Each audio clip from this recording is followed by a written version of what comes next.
నమస్కారం ETV news కి స్వాగతం. ఈనాటి ముఖ్యాంశాలు. కృష్ణా జలాలపై అపెక్స్ కౌన్సిల్ భేటీలో కీలక నిర్ణయాలు. ప్రధాన ప్రాజెక్టుల్లో టెలిమెట్రీ వ్యవస్థ ఏర్పాటు, నీటి లభ్యతపై అధ్యయనానికి ఉమ్మడి కమిటీ.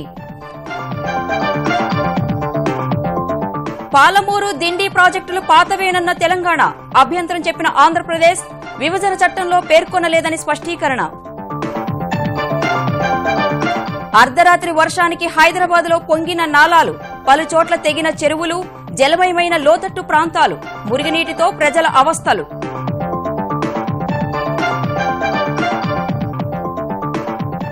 తెలంగాణ జిల్లాలో భారీ వానలు. వరంగల్, నల్గొండ జిల్లాల్లో పొంగిన వాగులు, వంకలు. మరో 5 రోజుల వర్ష సూచన. అప్రమత్తమైన సర్కార్. తెలుగుదేశం శాసనసభ్యుల అనర్హత పిటిషన్లపై హైకోర్టు కీలక ఆదేశాలు.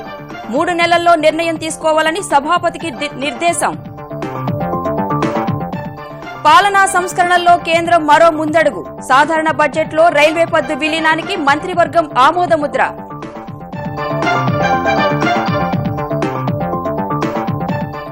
ఉరీ కిరాతకంపై దర్యాప్తు సంస్థల పురోగతి. లష్కరే ముష్కర్ల పనేనని గుర్తించిన అధికారులు. సైనిక స్థావరంలోని వ్యక్తుల సహకారంపై అనుమానాలు. భారత క్రికెట్ జట్టు సెలక్షన్ కమిటీ చైర్మన్ గా ఎంఎస్కే ప్రసాద్. 3 ఏళ్లలో తనదైన ముద్ర వేస్తానంటున్న తెలుగు తేజం.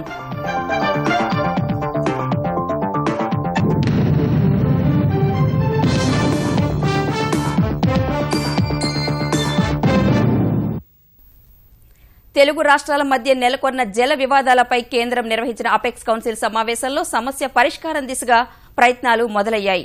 3 అంశాలపై ఇరు రాష్ట్రాల మధ్య ఏకాభిప్రాయం కుదిరింది. టెలిమెట్రీ వ్యవస్థ, ఉమ్మడి కమిటీ ఏర్పాటు చేసి నీటి లెక్కలు తేల్చాలని సమావేశం నిర్ణయించింది. ఈ లెక్కలను ట్రైబ్యునల్ ముందుంచి వాటాలు తేల్చుకోవాలని ఇరు రాష్ట్రాలు అంగీకారానికి వచ్చాయి. పాలమూరు, రంగారెడ్డి, దిండి ఎత్తిపోతలపై ఇరు రాష్ట్రాలు తమ వాదనలను గట్టిగానే వినిపించాయి. సుప్రీంకోర్టు ఆదేశాలతో ఆంధ్రప్రదేశ్, తెలంగాణ మధ్య ఏర్పడిన సాగునీటి సమస్యల పరిష్కారంపై దృష్టి పెట్టిన కేంద్రం ఇరు రాష్ట్రాలతో కీలక సమావేశం నిర్వహించింది. కేంద్ర జలవనరుల శాఖ మంత్రి ఉమాభారతి నేతృత్వంలో ఢిల్లీ శ్రమశక్తి భవన్లో నిర్వహించిన అపెక్స్ కౌన్సిల్ సమావేశంలో ఇరు రాష్ట్రాల ముఖ్యమంత్రులు, మంత్రులు, అధికారులు పాల్గొన్నారు. 2 గంటలకు పైగా సాగిన భేటీలో నిర్మాణంలో ఉన్న ప్రాజెక్టులు, వివాదాలపై చర్చించారు. ఈ సందర్భంగా 2 రాష్ట్రాలు తమ వాదనలు గట్టిగా వినిపించాయి. పాలమూరు, రంగారెడ్డి, దిండి ఎత్తిపోతల పథకాలు ముమ్మాటికి పాత ప్రాజెక్టులేనని తెలంగాణ సర్కార్ అపెక్స్ కౌన్సిల్ భేటీలో తెలిపింది. ఆంధ్రప్రదేశ్ సర్కార్ అభ్యంతరం చెబుతోన్న పాలమూరు, రంగారెడ్డి, దిండి ఎత్తిపోతల పథకాలను ఉమ్మడి రాష్ట్రంలోనే చేపట్టారని వివరించింది. పాలమూరు, రంగారెడ్డి ఎత్తిపోతలకు 2013లోనే ఉత్తర్వులు జారీ అయ్యాయని తెలిపింది. 2007లోనే దిండి ఎత్తిపోతలకు పరిపాలనా అనుమతులు మంజూరయ్యాయని, జాతీయ ప్రాజెక్టు హోదా కల్పించేందుకు డీపీఆర్ ఇవ్వాలని 2010లో ప్రధాని కార్యాలయం కూడా లేఖ రాసిందని సర్కారు తెలిపింది. కాబట్టి పాలమూరు, రంగారెడ్డి, దిండి ఎత్తిపోతల ప్రాజెక్టులు ముమ్మాటికి కొత్త ప్రాజెక్టులు కావని, సర్వోన్నత మండలి వీటిని పరిశీలించాల్సిన అవసరం లేదని తెలంగాణ సర్కార్ స్పష్టం చేసింది. విభజన చట్టంలోని 11వ షెడ్యూల్లో కేవలం నదీ యాజమాన్య బోర్డుల విధి విధానాలు మాత్రమే ఉన్నాయని, కృష్ణానదిపై నిర్మాణంలో ఉన్న కొన్ని ప్రాజెక్టులను మాత్రమే అందులో పేర్కొన్నారని తెలిపింది. గోదావరి నదిపై నిర్మాణంలో ఉన్న ప్రాజెక్టులు కూడా జాబితాలో లేవని, కృష్ణానదిపై కూడా నిర్మాణంలో ఉన్న ఎస్ఎల్బీసీ, పాలమూరు, డిండితో పాటు ఆంధ్రప్రదేశ్కు చెందిన ముచ్చుమర్రి, గురురాఘవేంద్ర ప్రాజెక్టులను కూడా చేర్చలేదని వివరించింది. పోలవరం, పట్టిసీమ ద్వారా కృష్ణాకు తరలిస్తున్న నీటిలో ఎగువన ఉన్న రాష్ట్రంగా తమకు కృష్ణా జలాలపై హక్కులు ఉంటాయని తెలంగాణ పేర్కొంది. పాలమూరు, రంగారెడ్డి, దిండి ఎత్తిపోతల పథకాలు విభజన చట్టంలోని నిబంధనలకు విరుద్ధమని ఆంధ్రప్రదేశ్ తెలిపింది. ఈ మేరకు సమగ్ర నివేదికను అపెక్స్ కౌన్సిల్కు సమర్పించింది. విభజన చట్టం ప్రకారం అపెక్స్ కౌన్సిల్ ముందస్తు అనుమతి లేకుండా ఆంధ్రప్రదేశ్, తెలంగాణ ప్రభుత్వాలు ఏ ఒక్క కొత్త ప్రాజెక్టు చేపట్టడానికి వీల్లేదని నివేదికలో పేర్కొంది. విభజన చట్టంలోని 11వ షెడ్యూల్లోని 10వ పేరాలో ఆ 2 ప్రాజెక్టుల పేర్లు లేవని వెల్లడించింది. పాలమూరు, రంగారెడ్డికి జూరాల ప్రాజెక్టు ముందు భాగం నుంచి 70 టీఎంసీల నీరు ఎత్తిపోయడానికున్న అవకాశాలపై పూర్తిస్థాయి సర్వే, విచారణ, డిజైన్, డీపీఆర్ రూపకల్పన కోసం మాత్రమే ఉమ్మడి రాష్ట్రంలో జీవో జారీ చేశారని ఆంధ్రప్రదేశ్ తెలిపింది. కానీ తెలంగాణ ప్రభుత్వం విడుదల చేసిన జీవో 105లో మాత్రం వరద కాలంలో శ్రీశైలం ఎగువ నుంచి 90 టీఎంసీల కృష్ణానీటిని ఎత్తిపోయడానికి వీలుగా పాలమూరు రంగారెడ్డి ఎత్తిపోతల నిర్మాణానికి అనుమతులు మంజూరు చేశారని వివరించింది. అలాగే 2007లో ఎస్ఎల్బీసీ సొంత పథకం కింద ప్రతిపాదించిన దిండి బ్యాలెన్సింగ్ రిజర్వాయర్ నుంచి ఇప్పుడున్న దిండి రిజర్వాయర్కు నీటిని అందించేందుకు వీలుగా ఎత్తిపోతల పథకం చేపట్టేందుకు అనువైన మార్గాలపై డీపీఆర్ తయారు చేయాలని ఉమ్మడి రాష్ట్రంలో పేర్కొన్నారని ఆంధ్రప్రదేశ్ తెలిపింది. కానీ 2015లో తెలంగాణ ప్రభుత్వం జారీ చేసిన జీవో శ్రీశైలం రిజర్వాయర్ ముందు భాగం నుంచి వరద నీటిని ఎత్తిపోయడానికి వీలుగా ప్రాజెక్టు నిర్మాణానికి అనుమతులు మంజూరు చేసిందని పేర్కొంది. కాబట్టి ఈ 2 ప్రాజెక్టులు పూర్తిగా కొత్తవే తప్ప పాతవి కాదని ఏపీ సర్కార్ తన నివేదికలో పేర్కొంది.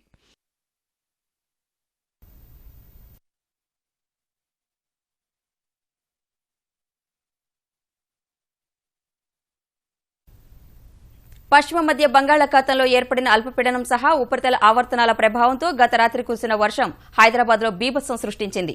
భారీ వర్షానికి నాలాలన్నీ పొంగి రహదారులు జలమయం కాగా చాలా కాలనీలు చెరువులను తలపిస్తున్నాయి. అర్ధరాత్రి నుంచి కురిసిన వర్షం తెల్లవారుతూనే నగరజీవికి ప్రత్యక్ష నరకం చూపించింది. లోతట్టు ప్రాంతాల్లోని ఇళ్లలోకి వరద నీరు చేరి ప్రజలు అవస్థలు పడుతుంటే తురక చెరువు తెగి నిజాంపేట, కుకట్పల్లి, కుత్బుల్లాపూర్ చెరువులనే తలపిస్తున్నాయి. గత రాత్రి కురిసిన భారీ వర్షానికి హైదరాబాద్, సికింద్రాబాద్ సహా శివారు ప్రాంతాల్లో జనజీవనం అస్తవ్యస్తమైంది. 5 ఏళ్ల గరిష్ట స్థాయిలో వానలు కురవగా లోతట్టు ప్రాంతాలన్నీ జలదిగ్బంధంలో చిక్కుకున్నాయి. కుచించుకుపోయిన నాలాల్లో పరిమితికి మించి వరద నీరు చేరి కాలనీలను ముంచెత్తింది. వరుణుడి ప్రతాపానికి ప్రజలు చిగురుటాకుల్లా వణికిపోయారు. ఈ వానకు పోటెత్తిన వరద చేరి రహదారులు, చెరువులను తలపించాయి. బేగంపేట, సికింద్రాబాద్, పంజాగుట్ట, ట్యాంక్బండ్, సోమాజిగూడ, ఖైరతాబాద్, ఎర్రగడ్డ, సనత్నగర్ ప్రాంతాల్లో నాలాలు పొంగి రోడ్లపైకి నీరు చేరగా ఉదయమే కార్యాలయాలు, పాఠశాలలు, కళాశాలలకు బయలుదేరిన వారికి చుక్కలు చూపించాయి. ఎక్కడికక్కడ ట్రాఫిక్ స్తంభించగా వాహనదారులు తీవ్ర ఇబ్బందులు ఎదుర్కొన్నారు.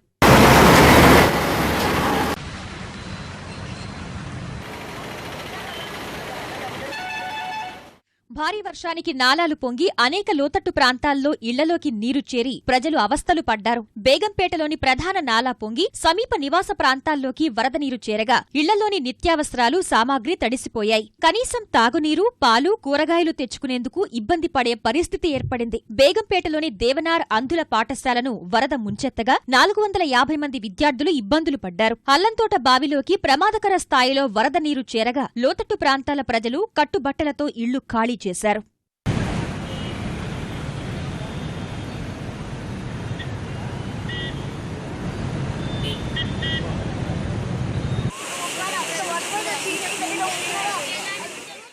హైదరాబాద్ ఎన్టీఆర్ మార్గులో ప్రధాన రహదారి కుంగిపోగా సకాలంలో స్పందించిన యంత్రాంగం మరమ్మతులపై దృష్టిపెట్టింది. బాగ్లింగంపల్లి రత్నానగర్ నాలాలోకి భారీగా వరద నీరు చేరగా నాలాకి ఆనుకుని ఉన్న బస్తీవాసులు భయం గుప్పిట్లో కాలం వెళ్లదీస్తున్నారు. ఇక హుస్సేన్ సాగర్ నిండు కుండను తలపిస్తుండగా లోతట్టు ప్రాంతాల ప్రజలను అప్రమత్తం చేసిన యంత్రాంగం నీటిని కిందకు వదులుతోంది.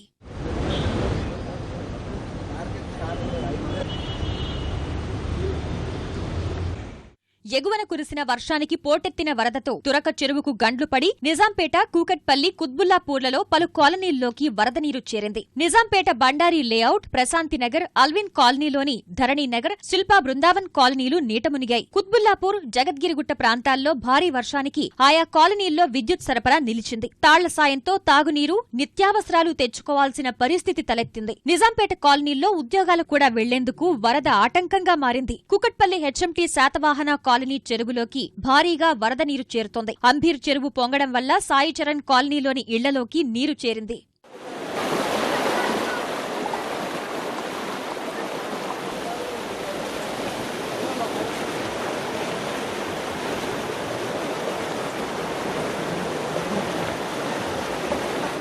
ఇటు ఉప్పల్, నాచారం, ఎల్బీనగర్, దిల్సుఖ్ నగర్, అంబర్పేట, ఈసీఐఎల్, కాప్రా, కుషాయిగూడ, బోడుప్పల ప్రాంతాలు వరద గుప్పిట్లో చిక్కుకున్నాయి. నాచారంలోని ప్రధాన రహదారిపై నాలా పొంగి నాచారం, మల్లాపూర్లో వాహనాలు కిలోమీటర్ల మేర ఆగిపోయాయి. గ్రేటర్ హైదరాబాద్ పరిధిలో అత్యధిక వర్షపాతం నమోదైన షాపూర్ నగర్ డివిజన్ పరిధిలోని సూరారం చెరువు నిండి సమీపంలోని కాలనీలను వరద ముంచెత్తింది. 14 ఏళ్ల తర్వాత కాప్రా చెరువు నిండగా అధికారులు లోతట్టు ప్రాంత ప్రజలను అప్రమత్తం చేశారు.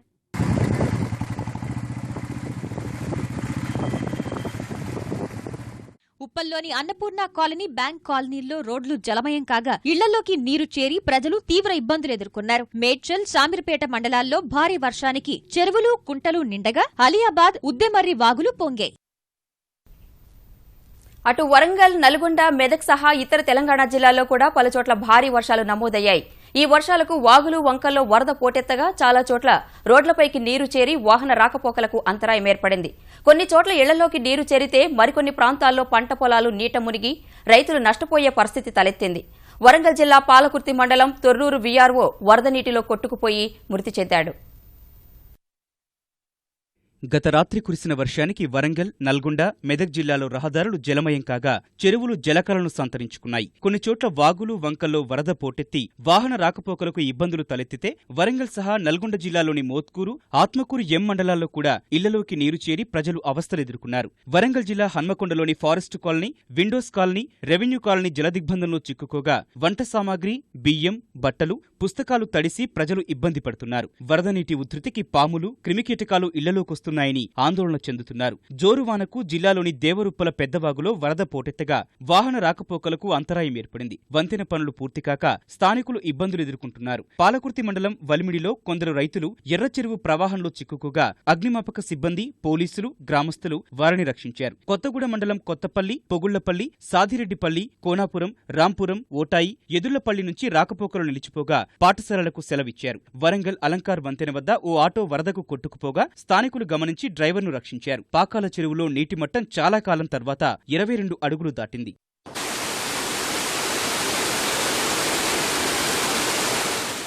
నల్గొండ జిల్లా భువనగిరి, ఆలేరు నియోజకవర్గాల్లో భారీ వర్షాలు నమోదు కాగా మోత్కూరు, ఆత్మకూరు ఎం, గుండాల మండలాల్లో చెరువులు నిండి వరద బయటకు వెళ్తోంది. చాలా ఏళ్ల తర్వాత బొమ్మల రామారం మండలంలోని చెరువుల్లోకి నీరు చేరింది. మూసీ, పాలేరు, బిక్కేరు వాగులు ఉధృతంగా ప్రవహిస్తుండగా మూసీ గేట్లు ఎత్తి వేల క్యూసెక్కుల నీటిని కిందకు వదులుతున్నారు. బీబీనగర్, భట్టుగూడ మధ్య రహదారి వంతెనపై నుంచి వరద ప్రవహించగా రాకపోకలు స్తంభించాయి. పలు గ్రామాల్లో ఇళ్లు నేలకూలగా వరి, పత్తి, ఇతర పంటలు నీట మునిగాయి. కోదాడ నియోజకవర్గంలో కూడా చెరువులు, వాగులు, వంకలు జలకల సంతరించుకున్నాయి.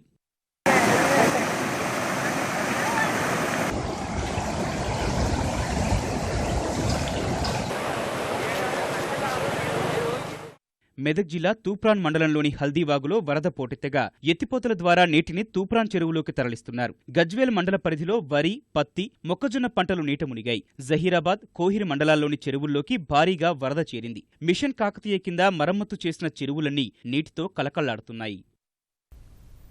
హైదరాబాద్లో వర్ష బీభత్సంపై ప్రజలంతా అప్రమత్తంగా ఉండాలని అధికారులు, ప్రజలకు ప్రభుత్వం సూచించింది.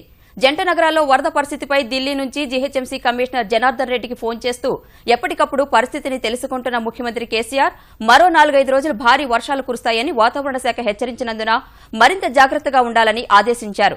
కంట్రోల్ రూమ్ కు వచ్చే ఫిర్యాదులకు వెంటనే స్పందించి ముంపు ప్రాంతాల ప్రజలను సురక్షిత ప్రదేశాలకు తరలించాలని సూచించారు. అవసరమైతే విపత్తు నిర్వహణ సైనిక సాయం తీసుకోవాలని తెలిపారు. అంటురోగాలు ప్రబలకుండా వైద్య, ఆరోగ్య శాఖ కూడా చర్యలు తీసుకోవాలని కేసీఆర్ ఆదేశించారు. సీఎం ఆదేశాల మేరకు హుస్సేన్ సాగర్ సహా వివిధ ప్రాంతాల్లో పర్యటించిన జీహెచ్ఎంసీ కమిషనర్ సిబ్బందికి తగు ఆదేశాలిచ్చారు. జీహెచ్ఎంసీ, ట్రాఫిక్, పోలీస్ సిబ్బంది సమన్వయంతో సమస్యలు అధిగమించేందుకు సిద్దంగా ఉన్నట్లు ఆయన తెలిపారు. వర్షం వల్ల వచ్చే ఇబ్బందులను జీహెచ్ఎంసీ హెల్ప్ లైన్ సహా 100 నెంబర్కు ఫోన్ చేసి తెలపాలని అధికారులు కోరారు. అటు ఆంధ్రప్రదేశ్లో కొన్ని జిల్లాల్లో మోస్తరు నుంచి భారీ వర్షాలు కురిస్తే కొన్ని జిల్లాల్లో మోస్తరు వర్షం పడింది. కడపలో గత రాత్రి నుంచి కురిసిన వర్షాలకు రోడ్లన్నీ జలమయమయ్యాయి. జంబలమడుగు, ప్రొద్దుటూరు, మైదుకూరు, పులివెందుల, రాజంపేటల్లో లోతట్టు ప్రాంతాలను వరద ముంచెత్తింది. పెద్దముడియం మండల పరిధిలో వర్షాలకు మినప పంటకు తీవ్ర నష్టం జరిగింది. విశాఖలో వర్షాల కారణంగా లోతట్టు ప్రాంతాల ప్రజలు సమస్యలు ఎదుర్కొనగా రైవాడ జలాశయం పూర్తిస్థాయి నీటి మట్టానికి చేరుకుంది. శారదా నది ఉప్పొంగుతున్నందున అప్రమత్తంగా ఉండాలని అధికారులు లోతట్టు ప్రాంతాల ప్రజలను హెచ్చరించారు. గుంటూరు, తెనాలి, రాజమహేంద్రవరంలో వర్షాల కారణంగా కొన్ని రోడ్లు చెరువులను తలపించాయి. తెలుగు రాష్ట్రాల మధ్య నదీ జలాల వివాదాన్ని పరిష్కరించేందుకు కేంద్రం కట్టుబడి ఉందని కేంద్ర జలవనరుల మంత్రి ఉమాభారతి తెలిపారు. అపెక్స్ కౌన్సిల్ భేటీలో ఇరు రాష్ట్రాల ముఖ్యమంత్రుల మధ్య సమన్వయం కుదిర్చిన ఉమాభారతి రాజనీతి ప్రదర్శించాలని సూచించారు. ఇలాంటి అంశాలపై చర్చ ఢిల్లీ వరకు రావడం సరికాదన్నారు. ఆమె సూచనతో ఇరు రాష్ట్రాలు 3 అంశాలపై ఏకాభిప్రాయం వ్యక్తం చేశాయి. तेलंगाना और आंध्र प्रदेश के मुख्यमंत्री महोदयों की बैठक हुई है.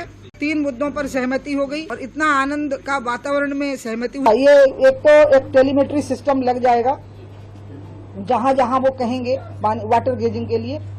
और दोनों राज्यों ने मांग की है इसकी कि कितना पानी किस नदी से निकल रहा है और कितना किस राज्य में जा रहा है। दूसरा, एक ज्वाइंट कमेटी बन जाएगी जिसमें कि दोनों राज्यों के इंजीनियर होंगे और हमारे केंद्र के भी जल संसाधन विभाग के इंजीनियर के विंग होंगे।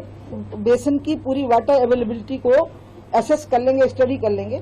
उस स्टडी के साथ हम ट्रिब्यूनल को वो स्टडी हम भेजेंगे और हम ट्रिब्यूनल से आग्रह करेंगे कि वो अपना फैसला सुना दें किस राज्य का कितना पानी है, ताकि अपने अपने राज्य अपने अपने प्रोजेक्ट का निर्माण करें। बाकी बिंदुओं पर उनका आपस में अधिकारियों के स्तर पर विचार चलता रहेगा। माननीय सुप्रीम कोर्ट ने हमें आदेश दिया था, हमारे को आदेश दिया था कि काउंसिल बैठे, दोनों राज्यों के मुख्यमंत्री बैठे और हम बैठे और हम कोशिश करें कि आपस की बातचीत से समाधान हो जाए। तीनों का प्रयास हुआ, माननीय मुख्यमंत्री आंध्रा का, माननीय मुख्यमंत्री तेलंगाना का और वाटर रिसोर्स मिनिस्ट्री का आपस में एक प्रयास हुआ कि बातचीत से और संवाद से ही आपस में ये मामला सुलझ जाए। तो इसलिए उसका ये रास्ता निकाला गया है, टेलीमेट्री सिस्टम, ज्वाइंट कमेटी और रिपोर्ट का प्रस्तुतीकरण ट्रिब्यूनल के सामने। తెరాసలో చేరిన తెలుగుదేశం ఎమ్మెల్యేలపై అనర్హత విధించాలన్న పిటిషన్లపై 3 నెలల్లోగా నిర్ణయం తీసుకోవాలని తెలంగాణ సభాపతిని ఆదేశిస్తూ హైకోర్టు మధ్యంతర ఉత్తర్వులు జారీ చేసింది. తెలుగుదేశం ఎమ్మెల్యేగా గెలిచిన ఎర్రబెల్లి దయాకర్రావు, తలసాని శ్రీనివాస్ యాదవ్, జి సాయన్న, టి ప్రకాష్ గౌడ్, తీగల కృష్ణారెడ్డి, మంచిరెడ్డి కిషన్ రెడ్డి, మాధవరం కృష్ణారావు, వివేకానంద్, చల్లా ధర్మారెడ్డి, రాజేందర్ రెడ్డి, మాగంటి గోపీనాథ్, అరికిపూడి గాంధీ తెరాసలో చేరారు. తెలుగుదేశం శాసనసభాపక్షాన్ని తెరాస శాసనసభాపక్షంలో విలీనం చేస్తున్నట్లు 12 మంది ఎమ్మెల్యేలు ఇచ్చిన లేఖను స్పీకర్ ఆమోదించడంతో అసెంబ్లీ కార్యదర్శి బులెటిన్ విడుదల చేశారు. ఆ బులెటిన్ను తెలుగుదేశం నాయకుడు రేవంత్ రెడ్డి సవాల్ చేశారు. శాసనసభ వ్యవహారాల్లో న్యాయస్థానాలు జోక్యం చేసుకోరాదని తెలంగాణ అడ్వకేట్ జనరల్ రామకృష్ణారెడ్డి వాదించారు. ఫిరాయింపుల వివాదాలు పరిష్కరించే ట్రైబ్యునల్ చైర్మన్ హోదాలో స్పీకర్ ఉన్నందున ఆ విషయంలో కోర్టు జోక్యం చేసుకోవచ్చునని పిటిషనర్ తరపు న్యాయవాది తెలిపారు. ఈ వాదనలు విన్న హైకోర్టు ట్రైబ్యునల్ చైర్మన్ హోదాలో 3 నెలల్లో అనర్హత పిటిషన్పై నిర్ణయం తీసుకోవాలని స్పీకర్కు స్పష్టం చేసింది. పాలనా సంస్కరణలతో నూతన ఒరవడిని కొనసాగిస్తున్న కేంద్రం మరో చరిత్రాత్మక నిర్ణయాన్ని తీసుకుంది. 92 ఏళ్లుగా కొనసాగుతున్న రైల్వే బడ్జెట్ను సాధారణ బడ్జెట్లో విలీనం చేసే ప్రతిపాదనకు ప్రధాని మోదీ నేతృత్వంలోని మంత్రిమండలి ఆమోదముద్ర వేసింది. ఏటా ఫిబ్రవరి నెలాఖరున ప్రవేశపెట్టే దేశ ఆర్థిక పద్దును ముందే ప్రవేశపెట్టేందుకు సూత్రప్రాయంగా అంగీకరించిన మంత్రివర్గం మరికొన్ని కీలక నిర్ణయాలు తీసుకుంది. శరవేగంగా మారిపోతున్న ఆర్థిక సామాజిక పరిణామాలకు అనుగుణంగా కాలం చెల్లిన చట్టాలు విధానాలకు స్వస్తి పలుకుతున్న కేంద్రం ప్రస్తుత పరిస్థితులకు అనుగుణంగా మరిన్ని కీలక నిర్ణయాలు తీసుకుంది. దశాబ్దాల తరబడి మూస ధోరణిలో సాగిపోతున్న బడ్జెట్ సంప్రదాయాల్లో మార్పులకు శ్రీకారం చుట్టింది. ఇకపై బడ్జెట్ ప్రవేశపెట్టడం, ఆర్థిక బిల్లుల ఆమోదం వంటి ప్రక్రియలన్నీ మార్చి 31కే పూర్తి చేసి ఏప్రిల్ 1 నుంచి అమల్లోకి తేవాలని ప్రధాని నరేంద్ర మోదీ నేతృత్వంలో సమావేశమైన కేంద్ర మంత్రిమండలి నిర్ణయించింది. ముందస్తు జీడీపీ అంచనాలను జనవరి 7 నాటికే అందించి వాటిని బడ్జెట్లో పొందుపరచనున్నట్లు ఆర్థిక వ్యవహారాల కార్యదర్శి శక్తికాంత్ దాస్ తెలిపారు. త్వరలో కొన్ని రాష్ట్రాల శాసనసభలకు ఎన్నికలు ఉన్నందున ఆ తేదీలను బట్టి ఎప్పుడు బడ్జెట్ ప్రవేశపెట్టేది ప్రకటిస్తామని కేంద్రం తెలిపింది. 1924 నుంచి అమల్లో ఉన్న ప్రత్యేక రైల్వే బడ్జెట్ 2017-18 నుంచి సాధారణ బడ్జెట్లో కలిసిపోనుంది. ఈ చర్యతో రైల్వేల కార్యకలాపాలకు ఎలాంటి ఇబ్బంది కలగబోదని ఆ శాఖ మంత్రి సురేష్ ప్రభు తెలిపారు. ప్రయాణ సరకు రవాణా ధరలను రైల్వే చూసుకుంటుందని ఆర్థిక మంత్రి अरुण जेटली स्पष्ट చేశారు. मंत्रिपरिषद ने इसलिए निर्णय किया कि इस आने वाले वर्ष से रेल बजट और जनरल बजट अमेलगमेट होंगे. There will be only one budget which will be the general budget and all proposals with regard to the railways will be a part of the general budget. Consequently there will be only one appropriation bill. Railways की एक distinct identity है और उसका अपना expansion way है, उसकी functional autonomy है, वो सब बरकरार रहेगी. प्लान और नॉन प्लान एक्सपेंडिचर की जो डिस्टिंक्शन है वो आने वाले वर्ष से समाप्त कर दी. ఉరిలో సైనిక స్థావరంపై ఉగ్రదాడి చేసిన ముష్కరులు సరిహద్దుల్లోని కంచెను 2 చోట్ల కత్తిరించి భారత్లోకి చొరబడినట్లు దర్యాప్తులో గుర్తించారు. దాడి చేసిన తీవ్రవాదులు లష్కరే తోయిబాకు చెందిన వారని అనుమానిస్తున్నారు. ఉరి సైనిక స్థావరంలో ఏముందో ముందే తెలుసుకున్న ముష్కరులు మంటలు చెలరేగినప్పుడు జవాన్లు బయటకు రాకుండా ముందుగానే వంటగది తలుపులు మూసేసినట్లు సైనిక వర్గాల ద్వారా తెలిసింది. ఇందుకు తీవ్రవాదులకు లోపల ఉన్నవారు సాయం కూడా చేసి ఉంటారనే అనుమానాలు వ్యక్తం చేస్తున్నారు. తీవ్రవాదులు ఉపయోగించిన 2 జీపీఎస్ వ్యవస్థలను ఎన్ఐఏ అధికారులకు అందజేశారు. తీవ్రవాదులు మంటలు చెలరేగేందుకు దోహదపడే పెట్రోలియం జెల్లీ, జిలిటెన్ను చిన్నపాటి ప్లాస్టిక్ బాటిల్స్ లో తెచ్చారని తెలుస్తోంది. ఇప్పటికే ఘటనాస్థలిని పరిశీలించిన ఎన్ఐఏ అధికారులు మృతి చెందిన తీవ్రవాదుల DNA నమూనాలు, చిత్రాలను తీసుకుని వెళ్లారు. దేశంలోని వివిధ జైళ్లలో ఉన్న తీవ్రవాదులకు వారి చిత్రాలు చూపించి మరిన్ని వివరాలను రాబట్టేందుకు ప్రయత్నిస్తారని తెలుస్తోంది. మరోవైపు సరిహద్దుల ద్వారా చొరబడిన 10 మంది ముష్కరుల్ని మట్టుబెట్టిన సైన్యం మిగిలిన వారి కోసం జల్లెడ పడుతోంది. దాడి బాధ్యుల్ని శిక్షించకుండా వదలబోమని ప్రధాని చేసిన ప్రకటన కేవలం ప్రకటనగా మిగిలిపోదని, ఏం చర్యలు చేపట్టాలో పరిశీలిస్తున్నామని రక్షణ మంత్రి మనోహర్ పారికర్ ఢిల్లీలో తెలిపారు. ఉరి ఉగ్రదాడిలో పాక్ ప్రమేయాన్ని రుజువు చేసే కీలక ఆధారాలను భారత్ పాక్ అందించింది. ఈ మేరకు ఉగ్రవాదులను మట్టుబెట్టిన తరువాత వాళ్ల నుంచి సేకరించిన GPS పరికరాలలో సమాచారాన్ని అందించింది. ముష్కరులు ఎక్కడి నుంచి వచ్చింది, చొరబాటు జరిగిన సమయం సహా వాళ్లు వాడిన గ్రెనేడ్లపై పాక్ గుర్తులు ఉన్న విషయాన్ని భారత్ తన ఆధారాల్లో చూపింది. ఈ సీమాంతర దాడిపై నిష్పక్షపాతంగా దర్యాప్తునకు సిద్దమైతే ఉగ్రవాదుల వేలిముద్రలు సహా వాళ్ల DNA నమూనాలు కూడా ఇస్తామని తెలిపింది. భారత్ క్రికెట్ నియంత్రణ మండలి సీనియర్ సెలక్షన్ కమిటీ చైర్మన్ గా ఆంధ్రప్రదేశ్కు చెందిన మాజీ wicket keeper, batsmen MSK Prasad ఎంపికయ్యారు. గత సెలక్షన్ కమిటీలో దక్షిణాది నుంచి సభ్యుడిగా ఉన్న ప్రసాద్ సందీప్ పాటిల్ స్థానంలో చైర్మన్ గా బాధ్యతలు చేపట్టనున్నారు. సుప్రీంకోర్టు నియమించిన జస్టిస్ లోథా కమిటీ సిఫార్సులను ఇప్పటికే తిరస్కరించిన BCCI ఆ సిఫార్సులను ధిక్కరిస్తూ సెలక్షన్ కమిటీలో సభ్యులను నియమించింది. ఒక్క టెస్టు కూడా ఆడని గగన్ ఖోడా, జతిన్ పరాంజేపేలను కమిటీలోకి ఎంపిక చేసింది. BCCI సెలక్షన్ కమిటీ చైర్మన్ గా తన బాధ్యత మరింత పెరిగిందని MSK ప్రసాద్ అన్నారు. తనను ఈ స్థితికి చేర్చిన ఆంధ్ర క్రికెట్ సంఘానికి, BCCIకి కృతజ్ఞతలు తెలిపిన ప్రసాద్ 3 ఏళ్లలో భారత క్రికెట్లో తనదైన ముద్ర వేస్తానని అన్నారు. ఈటీవీ న్యూస్ సమాప్తం. నమస్కారం.